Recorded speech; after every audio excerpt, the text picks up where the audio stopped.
Hello hi നമസ്കാരം. എല്ലാവർക്കും സുഖമാണെന്ന് വിചാരിക്കുന്നു. ഇന്ന് 4 മണി പലഹാരമായിട്ടോ അല്ലെങ്കിൽ ബ്രേക്ക്ഫാസ്റ്റ് ആയിട്ടോ കഴിക്കാൻ പറ്റിയ ഒരു കൊഴുക്കട്ട. ഇതിൻ്റെ അകത്തിരിക്കുന്ന ഫില്ലിങ്സും ഒരു വെറൈറ്റിയാണ്. ഞാനിവിടെ ഇപ്പോൾ ഒരു 2 നേന്ത്രപ്പഴം പുഴുങ്ങി വെച്ചിട്ടുണ്ട്. ഇതിന് നമുക്ക് ഇതിൻ്റെ നടുക്കുള്ള ആ കറുത്ത കളർ നാരുണ്ടല്ലോ, അതിനെയൊക്കെ അങ്ങ് കട്ട് ചെയ്ത് കളഞ്ഞതിന് ശേഷം നമുക്കൊന്ന് കട്ട് ചെയ്ത് കളഞ്ഞ് എടുത്തിട്ട് വരാം. ഈ കറുത്ത കളറിൽ നാരിരിക്കുമ്പോൾ അതൊരു കളറ് ഇരിക്കുമ്പോൾ കളർ ഒരുമാതിരി ആയിപ്പോവും. ഞാനിപ്പോൾ എല്ലാത്തിൻ്റെയും നാരൊക്കെ എടുത്ത് കളഞ്ഞിട്ടുണ്ട്. ഇനി നമുക്കൊരു കാര്യം ചെയ്യാനുള്ളതെന്ന് വെച്ചാൽ, ഇനി ഇതിനെ ഒരു മിക്സിയുടെ ജാർ എടുത്തിട്ട് ഇതിനെ ഈ ജാറിലോട്ടിട്ട് നമ്മുടെ വെള്ളം ഒന്നും ഒഴിക്കാതെ നല്ല ഫൈനായിട്ട് അരച്ചെടുത്തിട്ട് വരിക. ഇതിപ്പോൾ ഞാൻ നന്നായിട്ട് അടിച്ചെടുത്ത് വന്നിട്ടുണ്ട്. ഇനി നമുക്ക് ഇതിനെ ഒരു ബൗളിലോട്ടങ്ങ് മാറ്റാം. ഈ പഴം അതിൻ്റെ ആ കൂട്ട് ഞാൻ ഇതിലിട്ടിട്ട് കൊടുത്തിട്ടുണ്ട്. അതിലേക്ക് ഞാൻ 1 കപ്പ് അരിപ്പൊടി എന്ന് പറയുമ്പോഴത്തേക്ക് വറുത്ത അരിപ്പൊടി, പത്തിരിപ്പൊടി ഉണ്ടല്ലോ, അതാണ് പത്തിരിപ്പൊടി, അപ്പം പൊടി ഒക്കെയാണ്, അല്ലാതെ പുട്ടുപൊടിയല്ല കേട്ടോ, അത് പ്രത്യേകം ശ്രദ്ധിച്ചോളണം. പിന്നെ ഇതിലേക്ക് ആവശ്യത്തിനുള്ള ഉപ്പിട്ട് കൊടുക്കാം. പിന്നെ ഇതിലേക്ക് ഒരേ 1 ടേബിൾ സ്പൂൺ ഓയില്, വെളിച്ചെണ്ണയോ സൺഫ്ലവർ ഓയിലോ ഏതായാലും കുഴപ്പമില്ല, ഒരു ഓയില് ഒന്ന് കയ്യിലോട്ട് ഒന്ന് ഒട്ടിപ്പിടിക്കാതിരിക്കുന്നതിന് വേണ്ടിയിട്ടാണ്. എന്നിട്ട് ഇതെല്ലാം കൂടി ഒന്ന് നന്നായിട്ട് ഒന്ന് മിക്സ് ചെയ്യുക. കൈ കൊണ്ട് മിക്സ് ചെയ്താലും മതി കേട്ടോ.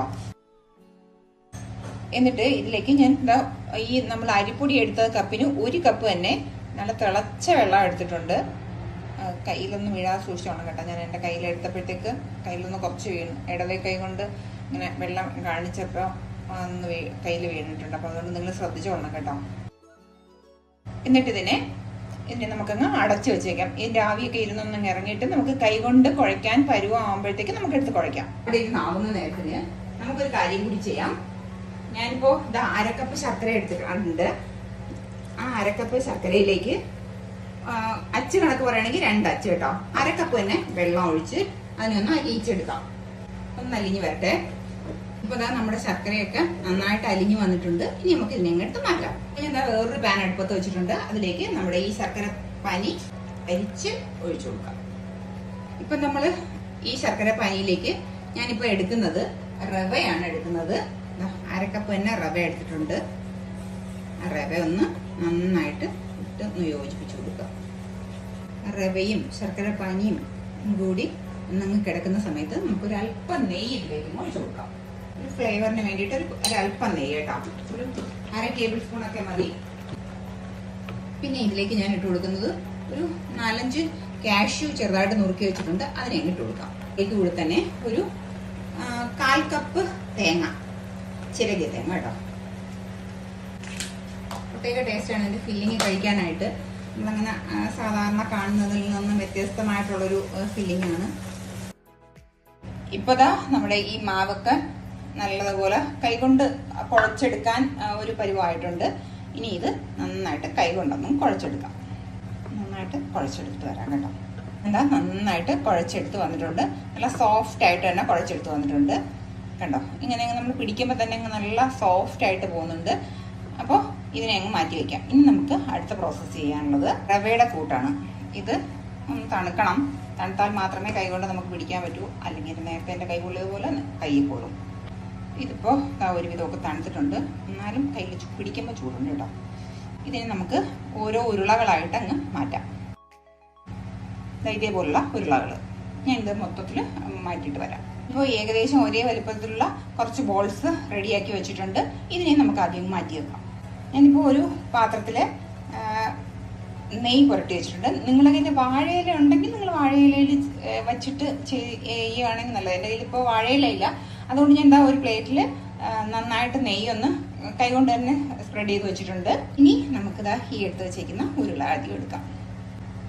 നമ്മുടെ കൈവെള്ളയിൽ വെച്ച് കുറച്ചൊന്നിങ്ങനെ അങ്ങ് ഷേപ്പിലാക്കുക. നമ്മൾ ഈ എടുത്ത് വെച്ചേക്കുന്ന ബോളുണ്ടല്ലോ, അതിനകത്ത് വെച്ച് അതിനെ ഒന്നങ്ങ് ഫില്ല് ചെയ്ത് കൊടുക്കുക. രാവിലെ ബ്രേക്ക്ഫാസ്റ്റ് ആയിട്ടൊക്കെ കഴിക്കാനായിട്ടാണെങ്കിലും അധികം മധുരമൊന്നുമില്ല. എന്നാൽ ഞങ്ങൾക്കത് മധുരം കുറച്ചാണ് വെച്ചേക്കുന്നത്. മധുരം അത്യാവശ്യത്തിന് മധുരമുണ്ട്. പിന്നെ ഹെൽത്തിയാണ്. നമ്മൾ ആവിയിലാണ് ഇത് പുഴുങ്ങിയെടുക്കുന്നത്. നല്ല കളർഫുള്ളൊക്കെ ആയതുകൊണ്ട് കുട്ടികളൊക്കെ കഴിക്കുകയും ചെയ്യും. നല്ല ടേസ്റ്റാണ് കേട്ടോ ഇത് കഴിക്കാനായിട്ട്, ഹെൽത്തിയുമാണ്. ഇതേപോലെ ഞാൻ ബാക്കിയുള്ളതെല്ലാം ഉണ്ടാക്കി എടുത്തിട്ട് വരാം. ഞാൻ എന്താ എല്ലാം ബോൾസാക്കി വെച്ചിട്ടുണ്ട്. 1-2 ബോൾസ് കുറച്ച് വലുതായി പോയിട്ടുണ്ട് കേട്ടോ. അപ്പോൾ അത് അരിമാവ് എനിക്ക് കയ്യിലൊന്നും, പിന്നെ കൈ എനിക്ക് വേദനിക്കുന്നുണ്ടായിരുന്നു, കൈ പൊള്ളിയത്. അപ്പോൾ അതുകൊണ്ട് ഞാൻ വലുതാക്കണേ. ഇനി ഇത് നമുക്ക് ആവി കയറ്റാനായിട്ട് വയ്ക്കാം. ഞാൻ ഇഡ്ഡലി ചെമ്പിലാണ് വയ്ക്കുന്നത് കേട്ടോ. ഇഡ്ഡലി ചെമ്പിൻ്റെ അടപ്പ് ഞാൻ കാണിച്ചു തരാം. ഇഡ്ഡലി പാത്രത്തിൻ്റെ അടിഭാഗം ഞാനിങ്ങനെ വച്ചിട്ടുണ്ട്. എന്നിട്ട് അതിലേക്ക് എന്തെങ്കിലും എടുത്ത് വെക്കുകയാണ് ചെയ്യുന്നത്. എന്നിട്ട് തമ്മിലൊന്നും ഒട്ടിപ്പിടിക്കാതിരിക്കാൻ വേണ്ടി ജസ്റ്റ് ഒന്ന് ഇങ്ങനെ ഒന്ന് ആക്കി കൊടുക്കുക. നിങ്ങൾ വാഴയിലയിലാണ് വെക്കുന്നതെന്നുണ്ടെങ്കിൽ പിന്നെ ഈ പ്രശ്നം വരില്ല. കാരണം വാഴയിലാകുമ്പോൾ നമുക്ക് എടുക്കാൻ ഈസി ആയിട്ട് എടുക്കാൻ പറ്റും. നമുക്കിതിനെ അടച്ചു വയ്ക്കാം ഒരു 10 മിനിറ്റ്. കാരണം എല്ലാം നമ്മൾ വേവിച്ചതാണല്ലോ, അരിമാവും ഒക്കെ നമ്മൾ തിളച്ച വെള്ളത്തിലിട്ട് കുതിർത്ത് വെച്ച് വേവിച്ചതാണല്ലോ. അപ്പോൾ അതുകൊണ്ട് 10 മിനിറ്റ് കേട്ടോ. 10 മിനിറ്റ് ഒക്കെ ആയിട്ടാണ് നമുക്ക് ഓപ്പൺ ചെയ്ത് നോക്കാം. നല്ല നല്ല മണമൊക്കെയാണ്, നല്ല കളറുമാണ് കേട്ടോ. ഇത് നമുക്കൊന്ന് തണുത്തതിന് ശേഷം നമുക്ക് മാറ്റാം കേട്ടോ. നല്ല ഹെൽത്തിയും ടേസ്റ്റിയും ആയിട്ടുള്ള ഒരു 4 മണി പലഹാരം, അതല്ലെങ്കിൽ ബ്രേക്ക്ഫാസ്റ്റ് ആയിട്ട് കഴിക്കാനും പറ്റിയ ഒരു ഐറ്റമാണ്. നിങ്ങളിത് എന്തായാലും വീട്ടിലൊന്ന് ട്രൈ ചെയ്ത് നോക്കുകയല്ലേ. ട്രൈ ചെയ്ത് നോക്കി ഇഷ്ടമാവുകയാണെന്നുണ്ടെങ്കിൽ നിങ്ങളുടെ കൂട്ടുകാർക്കും ഫാമിലി മെമ്പേഴ്സിനും ഒക്കെ ഒന്ന് ഷെയർ ചെയ്ത് കൊടുക്കണേ.